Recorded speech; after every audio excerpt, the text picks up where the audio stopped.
स्वागत है विद्यार्थियों आपका मेरे YouTube channel golden career empire पर। विद्यार्थियों, आज मैं आपके लिए बहुत ही महत्वपूर्ण वीडियो लेकर के आया हूं। इस वीडियो के माध्यम से आज मैं आपको अध्ययन करवाऊंगा हिंदी के अंतर्गत आने वाले वाक्यांशों के लिए एक शब्द। यदि आप इस वीडियो को देखते हैं तो आपकी विगत परीक्षाओं में पूछे गए प्रीवियस ईयर क्वेश्चंस को आप बड़े ही अच्छे से तैयार कर पाएंगे, जो कि आपकी विभिन्न परीक्षाओं में पूछे गए हैं। जैसा कि मैंने थंबनेल्स में भी दिखा रखा है, इन या इनसे भी अधिक परीक्षाओं में ये प्रश्न पूछे गए हैं। यदि आप सुपर टेट की तैयारी कर रहे हैं, प्राइमरी या जूनियर की, तो ये वीडियो आपके लिए है।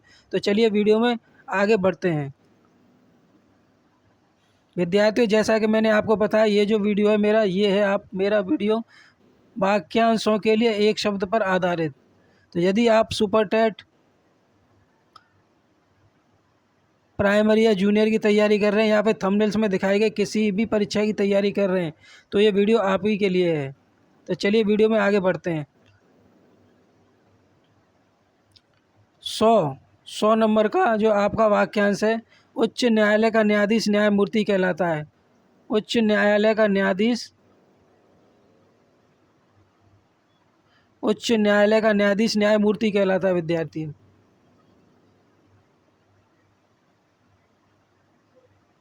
उच्च न्यायालय का न्यायाधीश न्यायमूर्ति कहलाता है विद्यार्थियों। 100 से पहले के जो वाक्यांश हैं वो मैंने आपको किन्हीं कई वीडियो के माध्यम से अपने चैनल पर बना रखे हैं या फिर अपलोड कर रखे हैं। अगर आप चाहते हैं 100 नंबर से पहले के भी आप वाक्यांश के लिए एक शब्द वाले जो आपके परीक्षा में प्रश्न पूछे जाते हैं उनको तैयार करना चाहते हैं, तो वो आपको मेरे चैनल पर मिल जाएंगे। आप मेरे चैनल को विजिट करके भी उनको याद कर सकते हैं, तैयार कर सकते हैं। चलिए वापस आते हैं इसी वीडियो पर। प्रश्न संख्या 100 या फिर वाक्यांश संख्या 100 से प्रारंभ करते हैं, क्योंकि ये जो मेरी वाक्यांश के लिए एक शब्द वाली जो श्रृंखला है, ये उस श्रृंखला का वीडियो संख्या 7 है। इससे पहले 6 वीडियो मैंने अपने यूट्यूब चैनल पर अपलोड कर रखे हैं। आप चाहते हैं उनको भी याद करना या फिर उनको भी तैयार करना चाहते हैं, तो आप मेरे चैनल को विजिट करके उनको भी याद कर सकते हैं। तो चलिए देखते हैं 100 नंबर का वाक्यांश क्या था हमारा। उच्च न्यायालय का न्यायाधीश, उच्च न्यायालय का न्यायाधीश कहलाता है न्यायमूर्ति।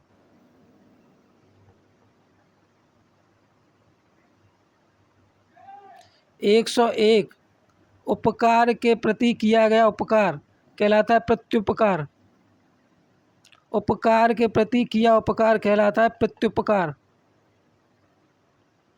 102 ऊपर कहा हुआ उपर्युक्त। ऊपर कहा हुआ के लिए एक शब्द बनेगा उपर्युक्त। 103 नंबर का जो वाक्यांश है वो कह रहा है ऊपर लिखा गया। ऊपर लिखा गया के लिए एक शब्द बनेगा ऊपर लिखित। ऊपर लिखित, ऊपर लिखित। 104 नंबर का जो वाक्यांश है वो कह रहा है उसी समय का। उसी समय का के लिए एक शब्द बनेगा हमारा तत्कालीन।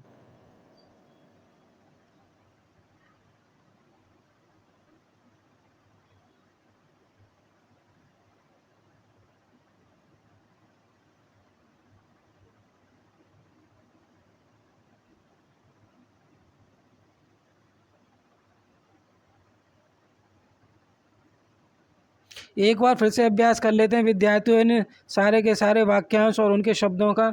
100 नंबर वाला वाक्यांश हमारा कह रहा है उच्च न्यायालय का न्यायाधीश, इसे कहा जाता है न्यायमूर्ति।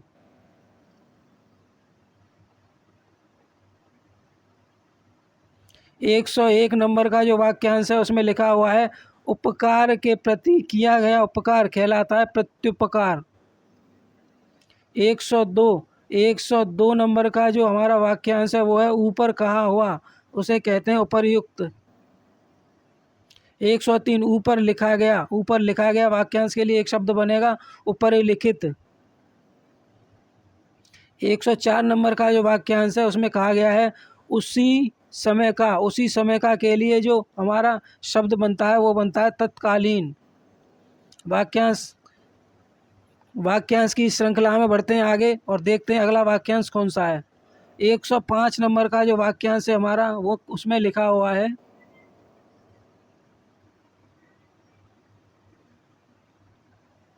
एक ही समय में वर्तमान, उसे कहते हैं समसामयिक। एक ही समय में वर्तमान, उसे कहते हैं समसामयिक। 106 नंबर का जो हमारा वाक्यांश है वो है एक स्थान से दूसरे स्थान को हटाया गया, स्थानांतरित कहलाता है। एक स्थान से दूसरे स्थान को हटाया गया। उसे कहते हैं स्थानांतरित। 107, एक भाषा की लिखी हुई बात को दूसरी भाषा में लिखना या कहना कहलाता है अनुवाद। एक भाषा की लिखी हुई बात को दूसरी भाषा में लिखना या कहना अनुवाद कहलाता है। एक भाषा की लिखी हुई बात को दूसरी भाषा में लिखना कहलाता है अनुवाद, या फिर कह सकते हैं एक भाषा की लिखी हुई बात को दूसरी भाषा में लिखना या कहना वाक्यांश के लिए बनेगा शब्द अनुवाद। बहुत ही ज़्यादा महत्वपूर्ण शब्द है आपकी आगामी परीक्षा में आने की दृष्टि से। इससे पहले 105 समसामयिकी बहुत इंपॉर्टेंट है। स्थानांतरित बहुत ज़्यादा उपयोगी शब्द है। अनुवाद, ये सारे का सारा वीडियो जो है इसमें जितने भी शब्द लिखे गए हैं सारे के सारे आपकी आगामी परीक्षाओं में आने की दृष्टि से बहुत महत्वपूर्ण है। यदि आपने कोई भी ऐसी परीक्षा का फॉर्म भर रखा है जिसमें हिंदी संबंधी प्रश्न आपके पूछे जाते हैं तो ये सारे के सारे प्रश्न जो हैं या सारे के सारे शब्दांश जो हैं बहुत ही ज़्यादा महत्वपूर्ण हो जाते हैं और आपकी आगामी आने वाली परीक्षाओं की दृष्टि से बहुत ही ज़्यादा इम्पोर्टेंट और बहुत ही ज़्यादा महत्वपूर्ण शब्द है ये। आगे 108 नंबर वाक्यांश। ऐसा व्रत जो मरने पर ही समाप्त हो उसे कहते हैं आमरण व्रत। ऐसा व्रत जो मरने पर ही समाप्त हो उसे कहते हैं आमरण व्रत। 109 नंबर का जो वाक्यांश है आपका वो कह रहा है ऐसा ग्रहण जिसमें सूर्य या चंद्र का पूरा बिंब ढक जाए उसे कहते हैं खग्रास। ऐसा ग्रहण जिसमें सूर्य या चंद्र का पूरा बिंब ढक जाए उसे कहते हैं खग्रास। एक बार विद्यार्थियों हम इसका फिर से अभ्यास करेंगे, जितने भी हमारे वाक्यांश हैं सबका अभ्यास एक बार फिर से करेंगे। 105 नंबर का जो वाक्यांश है उसमें कहा गया है एक ही समय में वर्तमान समसामयिक कहा जाता है इसको। 106 नंबर का वाक्यांश एक स्थान से दूसरे स्थान को हटाया गया स्थानांतरित कहते हैं उसको। 107 नंबर का वाक्यांश एक भाषा की लिखी हुई बात को दूसरी भाषा में लिखना या कहना अनुवाद कहलाता है। 108 नंबर का वाक्यांश ऐसा व्रत जो मरने पर ही समाप्त होता है उसे कहते हैं आमरण व्रत। 109 नंबर का वाक्यांश ऐसा ग्रहण जिसमें सूर्य या चंद्रमा का पूरा बिंब ढक जाए उसे कहते हैं खग्रास। विद्यार्थियों चलो बढ़ते हैं अगले वाक्यांश की तरफ। 110 नंबर ऐसा जो अंदर से खाली हो। ऐसा जो अंदर से खाली हो उसे कहते हैं खोखला। ऐसा जो अंदर से खाली हो उसे कहते हैं खोखला। 111 नंबर 111 नंबर ऐसा तर्क जो देखने पर ठीक प्रतीत होता हो किंतु वैसा ना हो उसे कहते हैं तर्काभास। ऐसा तर्क जो देखने पर ठीक प्रतीत होता हो किंतु वैसा ना हो कि उसे कहते हैं तर्काभास, यानी कि तर्क का भास हो जाना, यानी तर्क का आभास हो जाना। ऐसा तर्क जो देखने पर ठीक प्रतीत होता हो किंतु वैसा ना हो उसे कहते हैं तर्काभास या फिर तर्क का आभास हो जाना। अगला वाक्यांश है हमारा 112 नंबर का जो वाक्यांश है उसमें लिखा गया है एक व्यक्ति द्वारा चली जाने वाली शासन प्रणाली। एक व्यक्ति द्वारा चलाई जाने वाली शासन प्रणाली को कहते हैं तानाशाही। 113 नंबर का जो हमारा वाक्यांश है उसमें लिखा हुआ है एक राजनीतिक दल को छोड़कर दूसरे में शामिल होने वाला कहते हैं दल बदलू। एक राजनीतिक दल को छोड़कर दूसरे दल में शामिल होने वाले व्यक्ति को कहते हैं दल बदलू। एक बार फिर से अभ्यास करेंगे हम सभी की जितने भी शब्द हैं हमारे उन सभी शब्दों का फिर से अभ्यास करेंगे। वाक्यांश संख्या 110 ऐसा जो अंदर से खाली हो उसे कहते हैं खोखला। ऐसा तर्क जो देखने पर ठीक प्रतीत हो किंतु वैसा ना हो उसे कहते हैं तर्काभास या फिर तर्क का आभास। 112 नंबर का जो आपका शब्दांश है वो है एक व्यक्ति द्वारा चलाई जाने वाली शासन प्रणाली उसे को कहते हैं ऐसी शासन प्रणाली को कहते हैं तानाशाही। 113 नंबर का वाक्यांश एक राजनीतिक दल को छोड़कर दूसरे दल में शामिल होने वाला कहलाता है दल बदलू। विद्यार्थियों, यदि वीडियो पसंद आ रहा हो तो वीडियो को लाइक कर दें, चैनल को सब्सक्राइब कर लें जिसका नाम है गोल्डन कैरियर एम्पायर, और शेयर कर दें इस वीडियो को उन विद्यार्थियों के पास जो हिंदी संबंधी किसी परीक्षा की तैयारी कर रहे हैं, और कमेंट करें कमेंट बॉक्स में कि ये वीडियो आपको कैसा लगा। तो चलिए बढ़ते हैं वीडियो में आगे।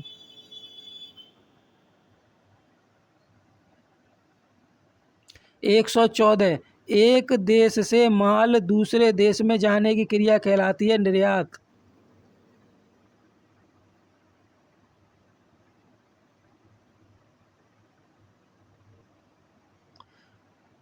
वाक्यांश संख्या 115, ऐतिहासिक युग के पूर्व का, ऐतिहासिक युग से पूर्व का के लिए क्या शब्द प्रयोग होगा?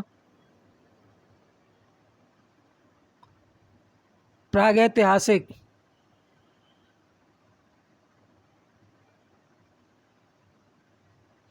ऐतिहासिक युग के पूर्व का जो युग होगा उसे कहेंगे हम प्रागैतिहासिक।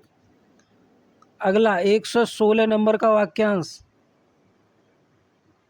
एक महीने में होने वाला मासिक, एक महीने में होने वाला मासिक कहेंगे उसको।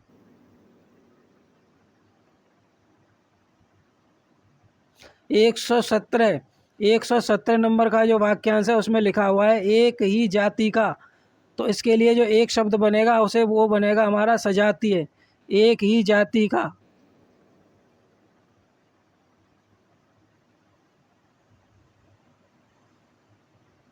एक ही जाति का, उसके लिए एक शब्द बनेगा हमारा सजातीय। 118 नंबर वाक्यांश, एक ही समय में उत्पन्न होने वाला समकालीन, एक ही समय में उत्पन्न होने वाला समकालीन। 119 नंबर का वाक्यांश, एक ही समय में वर्तमान, एक ही समय में वर्तमान कहलाता है समसामयिक। अगला वाक्यांश 120 नंबर के वाक्यांश में कहा गया है एक सप्ताह में होने वाला, उसे कहते हैं साप्ताहिक, एक सप्ताह में होने वाला कहते हैं साप्ताहिक। एक बार इसका फिर से रिवीजन करेंगे, पुनः अभ्यास करेंगे हम इन सभी शब्दों का। 114 नंबर, एक देश से माल दूसरे में एक देश से माल दूसरे देश में जाने की क्रिया कहलाती है निर्यात। ऐतिहासिक युग से पूर्व का युग प्रागैतिहासिक, एक महीने में होने वाला मासिक। 117, एक ही जाति का सजातीय। 118, एक ही समय में उत्पन्न होने वाला समकालीन। 119, एक ही समय में वर्तमान समसामयिक। 120, एक सप्ताह में होने वाला साप्ताहिक। विद्यार्थियों चलो बढ़ते हैं अगले शब्दांश की ओर। अगला शब्दांश देखते हैं कौन सा है। 121 नंबर शब्दांश,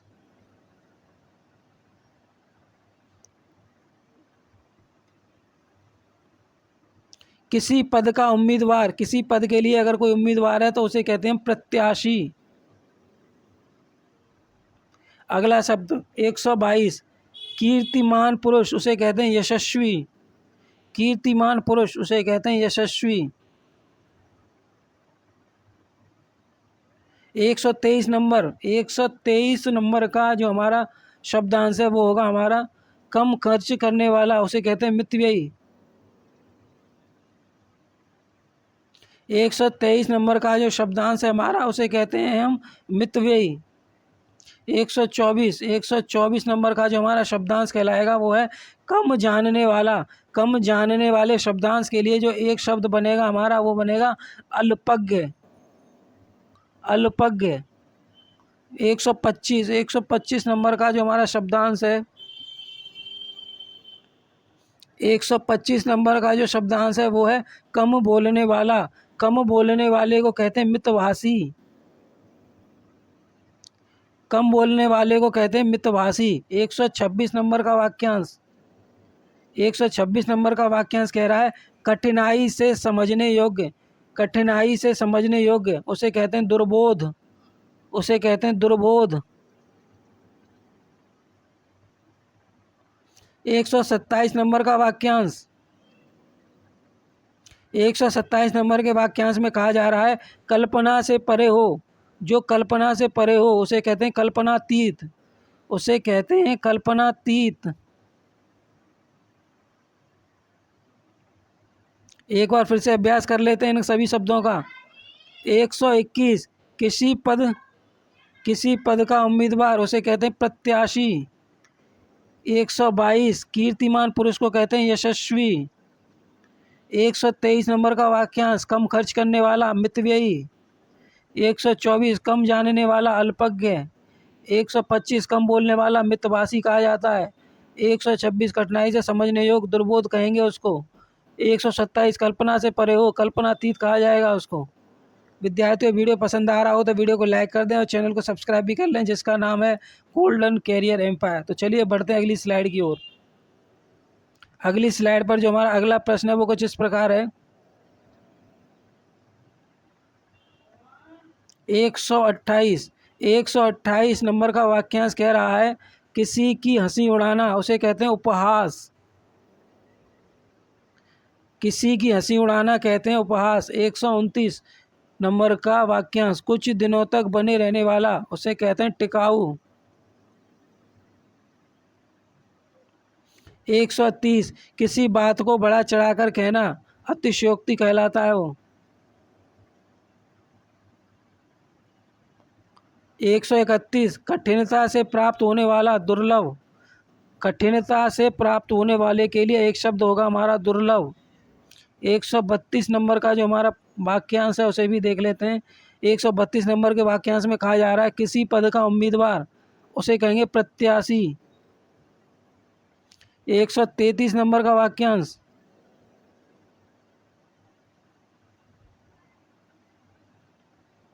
किसी विषय को विशेष रूप से जानने वाला। किसी विषय को विशेष रूप से जानने वाला उसे कहेंगे विशेषज्ञ।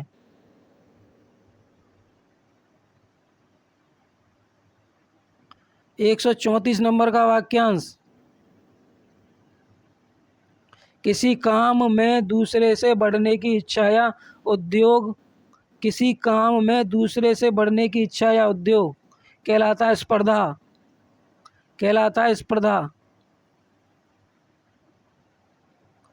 एक बार फिर से अभ्यास करेंगे इसका हम जो है सारे के सारे वाक्यांशों का एक बार फिर से अभ्यास करेंगे। 128 नंबर का वाक्यांश किसी की हंसी उड़ाना उपहास कहा जाता है उसको। 129 नंबर का वाक्यांश कुछ दिनों तक बने रहने वाला के लिए वाक्यांश बनेगा वाक्यांश के लिए एक शब्द बनेगा टिकाऊ।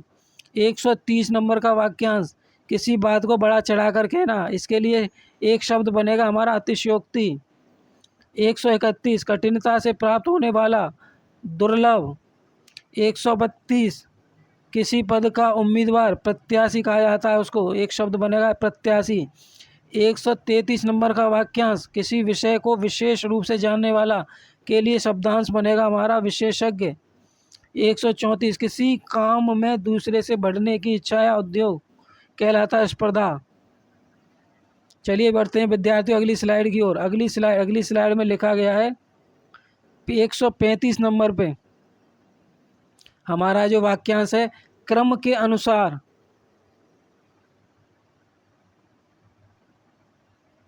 क्रम के अनुसार।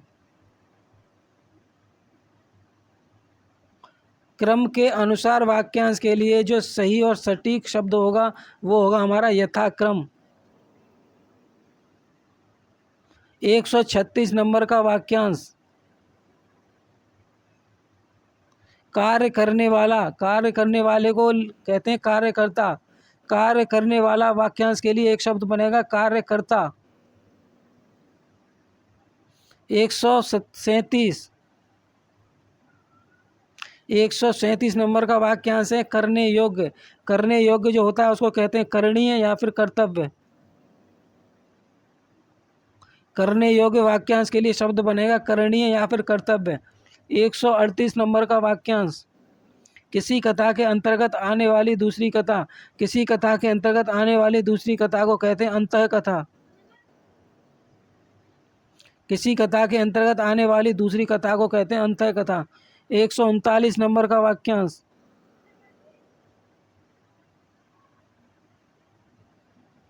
कर या शुल्क का वह अंश जो कारणवश अधिक से अधिक लिया जाता है उसे कहते हैं अधिभार। कर या शुल्क का वह अंश जो किसी कारणवश अधिक से अधिक लिया जाता है उसे कहते हैं अधिभार। एक बार फिर से अभ्यास करेंगे इन सभी शब्दांशों का। 135 नंबर के शब्दांश में कहा गया है क्रम के अनुसार के लिए एक शब्द बनेगा यथाक्रम। 136 कार्य करने वाला शब्दांश के लिए एक शब्द बनेगा कार्यकर्ता। 137 करने योग्य के लिए एक शब्द बनेगा करणीय या फिर कर्तव्य।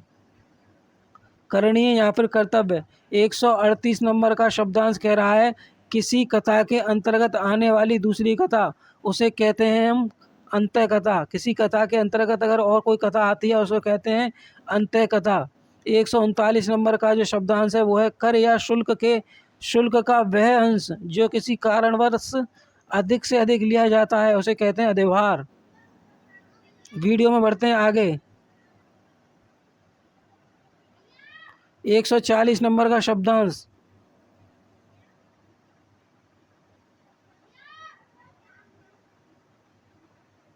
140 नंबर का शब्दांश किसी पक्ष का समर्थन करने वाला किसी पक्ष का समर्थन करने वाले को कहते हैं अधिवक्ता। किसी पक्ष का समर्थन करने वाला उसे कहते हैं अधिवक्ता।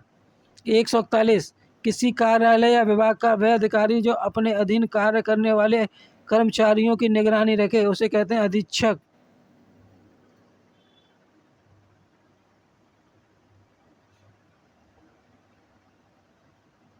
141 नंबर का वाक्यांश कह रहा है किसी कार्यालय या विभाग का वह अधिकारी जो अपने अधीन कार्य करने वाले कर्मचारियों की निगरानी रखे उसे कहते हैं अधीक्षक।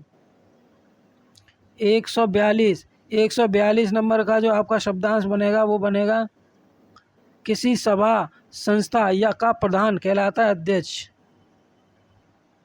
किसी सभा संस्था का प्रधान कहलाता है अध्यक्ष। 143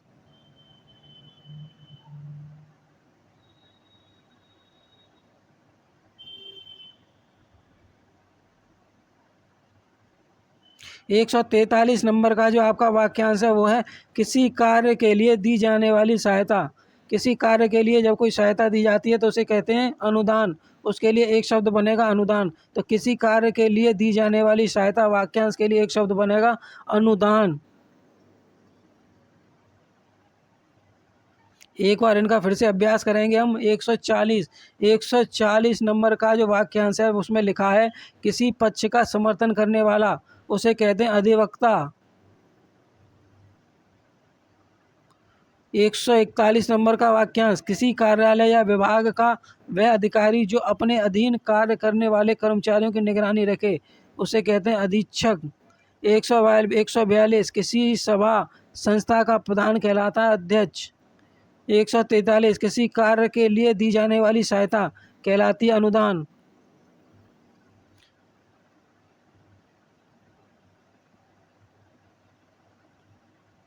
वीडियो में आगे अगली स्लाइड में कहा गया है 144 नंबर का जो वाक्यांश है उसमें लिखा हुआ है किसी मत या प्रस्ताव का समर्थन करने की क्रिया। किसी मत या प्रस्ताव का समर्थन करने की क्रिया को कहा जाता है अनुमोदन। किसी मत या प्रस्ताव का समर्थन करने की क्रिया कहलाता है अनुमोदन। 145 नंबर का जो आपका वाक्यांश है वो है किसी व्यक्ति या सिद्धांत का समर्थन करने वाला अनुयायी है इसके लिए एक शब्द। किसी व्यक्ति या सिद्धांत का समर्थन करने वाला वाक्यांश के लिए एक शब्द बनेगा अनुयायी। 146 नंबर का वाक्यांश किसी कार्य को बार बार करना अभ्यास कहलाता है। किसी कार्य को बार बार करना अभ्यास कहलाता है। किसी वस्तु का भीतरी भाग अभ्यंतर कहलाता है। किसी वस्तु का भीतरी भाग कहलाता है अभ्यंतर।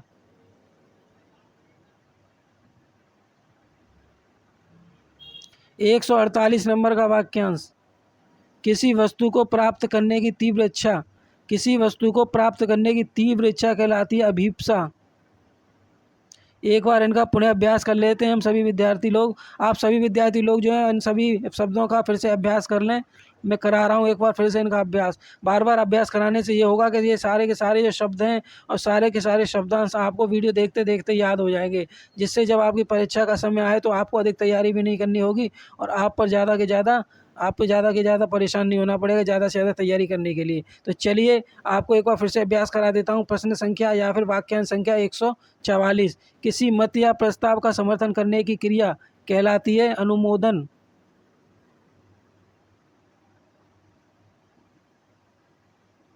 किसी व्यक्ति या सिद्धांत का समर्थन करने वाला अनुयायी।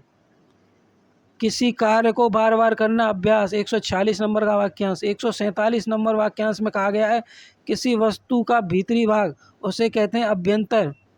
148 नंबर का वाक्यांश उसे कहते हैं अभीप्सा।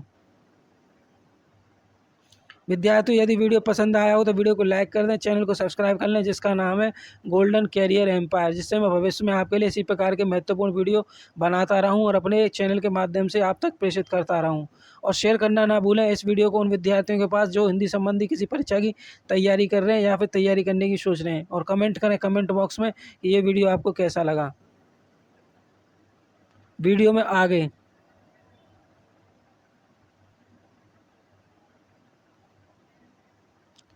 149 नंबर किसी प्राणी को ना मारना।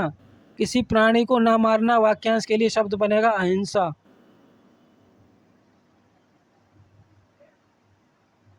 150 नंबर का वाक्यांश।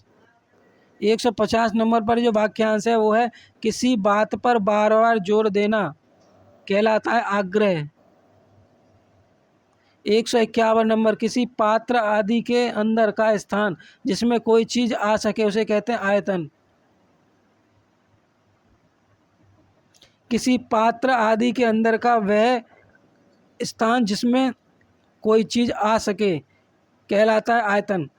152 नंबर का जो आपका शब्दांश है वो है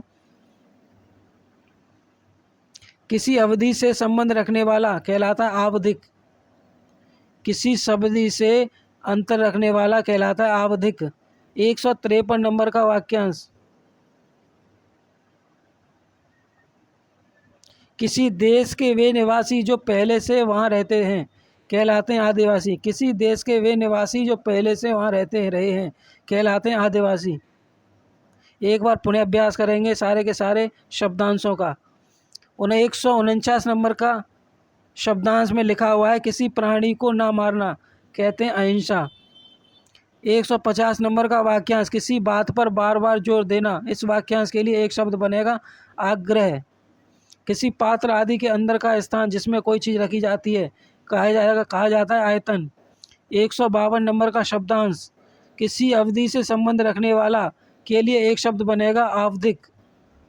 153 नंबर का वाक्यांश किसी देश के वे निवासी जो पहले से वहाँ रहते हैं वाक्यांश के लिए शब्द बनेगा आदिवासी। विद्यार्थियों आज के वीडियो में मैंने आपके सामने बहुत सारे ऐसे प्रश्नों या बहुत सारे ऐसे शब्दांशों को रखा है या अध्ययन कराया है जो आपकी विगत वर्षों की परीक्षाओं में पूछे जाते रहे हिंदी विषय के अंतर्गत। यदि आपको वीडियो पसंद आया हो तो वीडियो को लाइक कर दें, चैनल को सब्सक्राइब कर लें जिसका नाम है गोल्डन कैरियर एम्पायर, और शेयर कर दें इस वीडियो को उन विद्यार्थियों के पास जो हिंदी संबंधी किसी परीक्षा की तैयारी कर रहे हैं या तैयारी करने की सोच रहे हैं। और कमेंट बॉक्स में कमेंट करें कि ये वीडियो आपको कैसा रहा, और फॉलो कर लें और turn on well notification bell को ऑन भी कर लें। तो चलिए विद्यार्थियों मिलते हैं आपसे अगले वीडियो में इसी प्रकार के महत्वपूर्ण वीडियो के साथ। तब तक के लिए जय हिंद, जय भारत, वंदे मातरम।